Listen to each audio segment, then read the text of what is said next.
as somebody that was new to the industry, but not new to making an impact in the community, it felt like, we just really wanted to do a good thing. Yeah. But I didn't know how to make this make sense, like how to sell this in to a lot of the bigger decision makers within the organization that may have been more concerned with how do we convert this into, dollars, right? The more capitalistic view. So that's why I really look to you and have looked to you to make this make sense for people. So please, create the connection between doing something that feels good, that is purposeful, but ultimately gets us to the profit. Yeah, it's a great question, and probably the number one question I get from people who've been in the industry for a while is, how'd you all get approval to do all of this? And the reality is, we kind of approach it from a perspective of, let's ask for forgiveness, not for permission, and we were very strategic in how we rolled out the philosophy. Mm-hmm. So we had crazy ideas on day one, but I think the crazier the idea, the stronger the track record ahead of that has to be in order to roll that out, and roll it out with a level of ecosystem alignment that will support it across the board. Because there's people who we talk about today who 5 years later we were working with at the time, who are just now saying, oh, that was a good idea. Yeah. And so for that person who was, hanging on to the edge of the back of the adoption curve, it took them longer to get there. I think for people who are more interested in financial outcomes, and that typically ends up being people up the food chain in whatever industry, I think you got to be able to feed the capitalists while you're also feeding the community.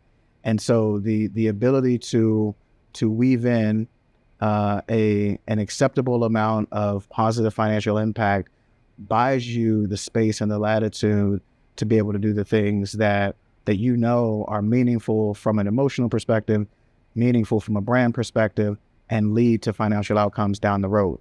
All the positive outcomes can't be down the road. Mm-hmm. Like, some of the stuff has to happen now. And so as you're organizing and ordering your steps, you have to do so in such a way that you're able to feed all those different priorities. And in some cases, those can be competing priorities. In many cases, adding a little value to the bottom line today can be in direct conflict to the long-term health of the business. So if you're orienting influential stakeholders up the food chain about the direction that you're going, I think important to, number one, define where you're trying to go. Mm-hmm. And if you say, listen, we're thinking about 10 or 15 years from now where we would be, and our goal is to do the things right now that lead to better, more sustainable long-term health of the business, then that's a great moment to identify all the steps along the way. These are the things we can do today that lead to those outcomes 15 years from now, and clearly identify and articulate the cost of those and how you see those as impactful along the way. Mm-hmm. Because now that we've got that alignment and that agreement, we don't have to worry about, when we build a spreadsheet that P&Ls the impact of the initiative, well, we spent X and we didn't make X plus plus. So now we're defining that thing as a failure. That is really a step in meaningful long-term success. Mm-hmm. I think people have a hard time with the duality of it, right? Like, you have to create this framework, you have to have these principles, but then you also have to be flexible, have to be fluid, and pivot in the directions you want to go ultimately go in. But having that plan, understanding your inputs, your outputs, your outcome, and communicating with good storytelling, ultimately, how we're going to achieve these outcomes through our actions. It doesn't always have to happen within a spreadsheet. It doesn't have to happen in the ways that we've seen it before, but ultimately you have to be able to communicate that in a way where people are going to be able to receive it. And you can say, here's the expectation out of this. This is meant to drive revenue. This is meant to amplify the brand. This will ultimately create a community for us that later we hope that we can connect with in order for this thing to occur. That's been a long journey, I think, for us. And ideally, others can benefit from hearing about this, knowing when they should use a P&L and knowing when they should just say, hey, hey, here's the high level information on this. We need to move quickly in order to get the results that we need, but feel confident in making that decision.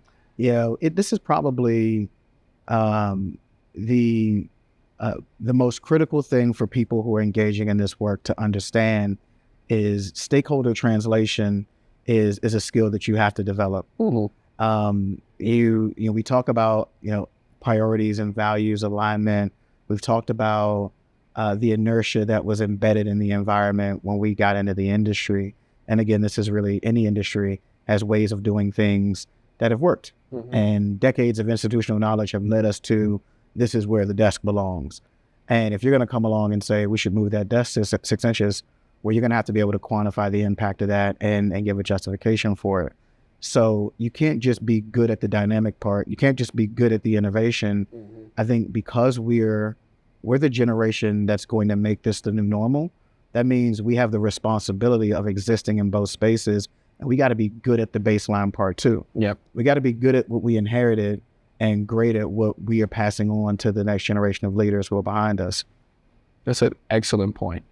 So we look forward to seeing what everybody does with this, and hopefully they'll make their impact on the industry.